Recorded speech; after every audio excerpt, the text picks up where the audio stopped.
الآن آن لها تعود وتهز أركان الوجود الآن آن لها تعود وتهز أركان الوجود الآن آن لها تعود أركان الوجود آن لها تعود وتهز أركان الوجود ومن سيئات أعمالنا من يهده الله فلا مضل له ومن يضلل فلا هادي له وأشهد أن لا إله إلا الله وحده لا شريك له وأشهد أن محمدا عبده ورسوله ثم أما بعد فإن أصدق الحديث كلام الله وخير الهدي هدي نبينا محمد صلى الله عليه وسلم وشر الأمور محدثاتها فإن كل محدثة بدعة وكل بدعة ضلالة وكل ضلالة في النار ثم أما بعد إن شاء الله sot do të flasim për një temë tjetër, do të ndërprejna pak ato një dy derse, pastaj do të fillojna prap sharu 7 persona që të hinë në hijen Allah.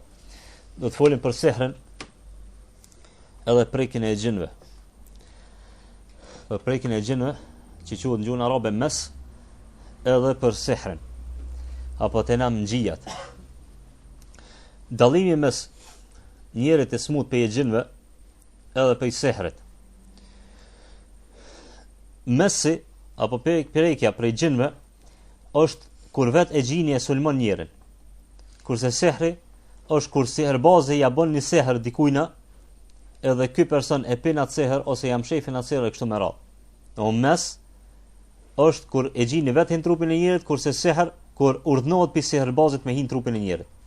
Argumentet për mesin, domthon për hyrjen e gjinit apo shejtanit në trupin e njerit, ka thënë Allah subhanahu wa taala, alladhina yakuluna riba la yakumuna illa kama yakumu alladhi yatakhabbathu shaytanu min al-mas.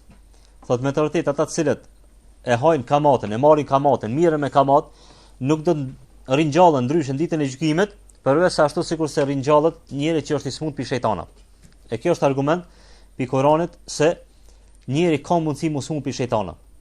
Edhe Imam Kurtubi ka thonë ky ajet është i qartë, edhe është kundërshtim me ata që pretendojnë se njëri s'ka mundësi mos smut pi e gjinëve.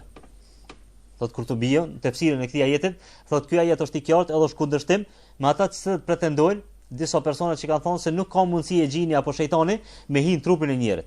Argument tjetër që e gjini ka mundësi me hin trupin e njerit është hadithi që të transmeton El-Matar ibn Abdirrahman El-Anaq, ku thotë se më ka tregu mu Ummu Ebban, vajza e Wazi ibn Zari ibn Amir El-Abedi. Thotë se e Zari, gjyshi i sajna, ka shku te pejgamberi sallallahu me djalin e tina, ose thot djalin e vajzës tina. Ka haru se kush ka qenë. A ka qenë djali i këtina sahabijët apo ka qenë djali i vajzës tina. Ka qenë njeri i çmendur, ka qenë fëmia i çmendur. Djali i tina ose djali i vajzës tina. Ka qenë i çmendur. Ka shkuar te pejgamberi sallallahu alajhi wasallam, ka thonë oj dërguar Allah. Ky djalë është i çmendur, a ka mundësi me bë dua për ta ose me shëru? Kur e ka shikuar pejgamberi sallallahu alajhi wasallam, ka thonë afroje afër meje. E ka afruar afër pejgamberit sallallahu alajhi wasallam, ka thonë ktheja shpinën. Ja ka kthy shpinën pejgamberi sallallahu alajhi wasallam, edhe ka filluar me raje përmas shpinës. Ka filluar me godit përmas shpinës. Derisa i ka dalë gjini. Derisa i ka dalë gjini edhe u kthjell. Edhe është kthjell. Kjo është argument se e gjini ka mundësi me hi në trupin e njerit. Edhe ka mundësi edhe me smu që do ta cekim pastaj në hadithe të tjera. Këto janë argumentet që e gjini hin vetë trupin e njerit. E sulmon trupin e njerit vetë për shkak që do t'i cekim, edhe ka mundësi me hin trup njerit. Çfarë simptome ka e gjini kur hin trupin e njerit? Janë shumë simptome. Disa prej tyre mbjell frikë. Do të friksohet. Njeri i cili ka e gjin, nuk friksohet pi qenit ose pi nashkave që ka mundësi mi bë dëm. Mi po friksohet pi vetvetes tina. Mendon se dikush pe njek pi përmasit. Mendon se dikush është duke shiku, ose dikush është të e friksuar kështu me radhë. Friksohet edhe pe hijes vete. Don kjo është simptomi i parë. I dytë, ka smundje ndryshme. Ka mundësi me pas smundje ndryshme, që rreth sekëm se ka mundësi edhe mu çmend. E dyta, ka mundësi edhe mu bë vezvese. Ka mundësi mu bë vezvese. Shkon e mshel derën 2 herë, kthehet kur të shë, thotë mëra mshela derën as mshela. Kthehet opet. On kjo është edhe një simptom tjetër për aty në që janë smut për e gjinëve. E treta është smundjet e trupit. Të janë smundje domethënë mendore. Edhe smundjet e trupit. Ka mundësi mi dhim nyjet. Ka mundësi mi dhim koma. Ka mundësi mu paralizu. Ka mundësi edhe smundje ndryshme. Qysh me ditë se është i smut pi mjekësisë apo është i smut pi e gjinëve?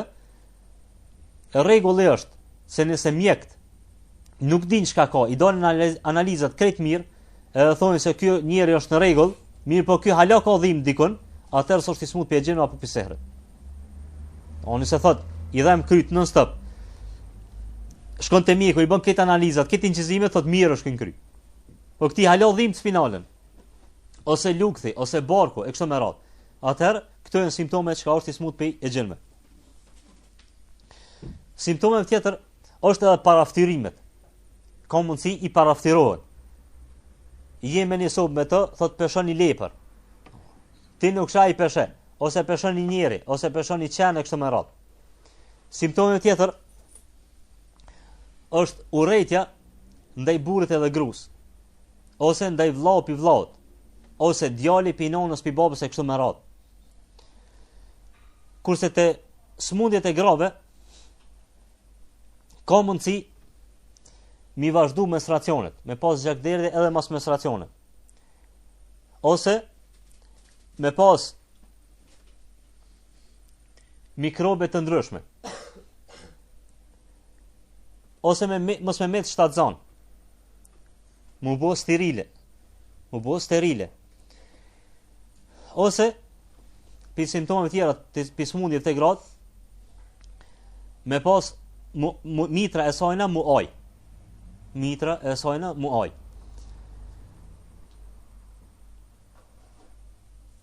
Kurse simptome tjera që ka ndodhin në përshpi, ka mundësi me ndi zona në përshpi, edhe kjo është për simptome që ka në të shpi banojnë e gjindë. është kur një zona, një zhurëm, një roplim, ose dikush e qel derën, edhe kur të shes është kërkush, ose vetë shy më drita e kështu me radhë. Ka mundësi edhe mu gjujt shtëpia me gur, pi jashti, del për jashta se shë kërkon, ose ka mundësi edhe mu kallë në një vend i shtëpisë. Këto janë disa simptome ku e gjini e sulmon vetë njerin, pa ndërmjetësimin e ndonjë prej seherbaza. Pse e sulmon e gjini njerin? Shkaqet cilat e sulmojnë, shkaqet cilat janë për me sulmu e gjini njerin. Shkaku i parë është për shkak të seherbazëve. Seherbaz kur të urdhnojnë e gjinin për me sulmu një njeri, ata shkojnë e sulmojnë. Kjo është shkaku i parë. Shkaku i dytë është disa ndeja, tubime që ka i bojnë rinia, duke u rrethu në për hallka, në për rrethe ndryshme, të dhez qiri, edhe të u shiku para pasqyrës në dhomën e ertë. Në këtë rast i paraftirohet e gjini edhe ka mundësi mi hin trup. Në këto janë disa metoda që i bojnë rinia, ose i kanë bojnë më herët rinia. Shkaku i tjetër që i sulmojnë gjend është edhe bidatet. Njeri që i zhytet në për bidate, duke nejt vetëm vetë, për shembull për bidate, që i bojnë disa peshijav, mbyllën vetë në një dhomë të ertë, pa dritë, edhe ja nisin me bo dhikër, me bo zëqër, mi po zëqër jo si pas sunetit, si pas bidate pëtëne. Ka thonë Ibn Taymija, thot, walahum ta'thirat ya'wuna kathiran li mawadi' ash-shaytanin. Thot, ehlul dalal wal bid'a, ata njerëz që janë të humbën, edhe janë bidatxhi, ka mundësi në shumicën e rasteve mu ballafaqu edhe me shejtana. Domethënë, musulmu prej shejtanave. Edhe kjo është shkaku i tretë. Shkaku i katërt, i hin e gjinin trupin e njerit për mi bo zullum, pa ndonjë arsye. Mi bo zullum, pa ndonjë arsye. E she ato, e she që jo musliman, ose shkon në për kafiqa, edhe si pëlqen si tip, shkon edhe sulman, për pikë qefit. Te muslimant, ata të cilët i falin 5 kote namazit për pikë qefit, së mundët me hi. Te ata që i falin 5 kote namaz, nuk mundët me depërtu shejtani.